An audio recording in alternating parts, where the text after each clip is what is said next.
Deere & Company shareholders have been urged to support a proposal that pushes for greater board diversity. That happened at the company's annual meeting. Now, the board already, of course, focuses, like most do, on diversity when it comes to age or gender or even background.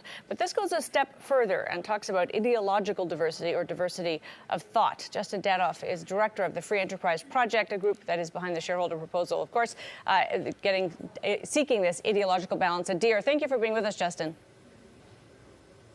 Thanks so much for having me on, Amanda.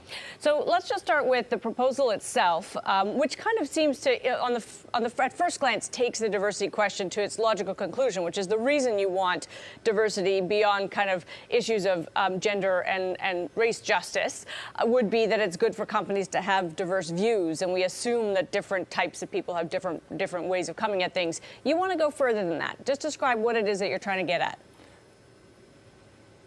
Yeah, sure. So first of all, let's take a step back.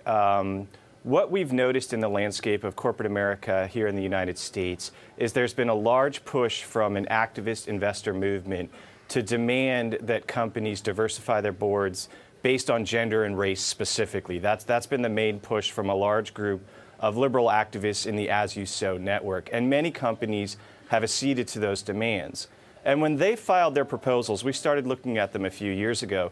They have a very noble goal, and that noble goal is for corporate boards to avoid groupthink. Of course, you don't want groupthink at the top of any corporation, right? You don't want to have everybody marching in lockstep because you're going to fall off the same ledge at the same time on the same day. But in our view, those proposals and those initiatives, they have an ignoble means of achieving that goal. They say that for every open board spot, you must interview a woman, and you must interview an underrepresented minority. Mm-hmm. Well, what does that say logically? You're saying that all women must think the same based on their gender. I don't know about you, Amanda, but I call that sexism, just by definition. So and you're saying the same about race. You're definitely getting at, I think you're getting at kind of the next level of diversity. How do you deal with the fact that we haven't really cracked the first one? So I'll go back to, I totally agree with you that if what you're trying to solve for is a range of views, you could find a white woman who is basically the same as the white man she's replacing because of how she was brought up and where she went to school. Gender is not the be-all and end-all. However, we do want representation that reflects society. We haven't really cracked that nut yet. So until we do that, can we go next level? Is it too soon? Well, what we're looking at is we're long-term investors in these corporations, so we're looking at financial performance as well. And a groundbreaking study in the Journal of Empirical Finance proves that viewpoint diversity, as defined by politically diverse boards, outperform their peers.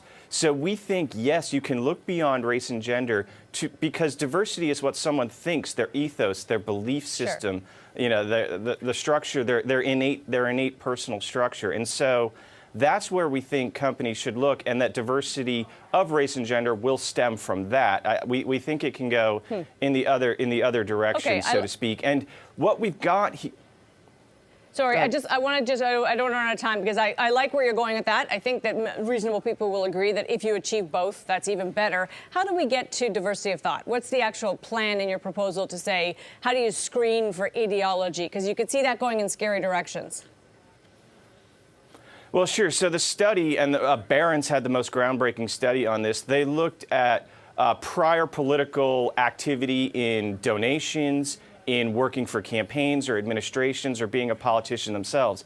And the current state of play in America is in the Fortune 1 through 100. The split between Democrat and Republican is actually 2/3 to 1/3.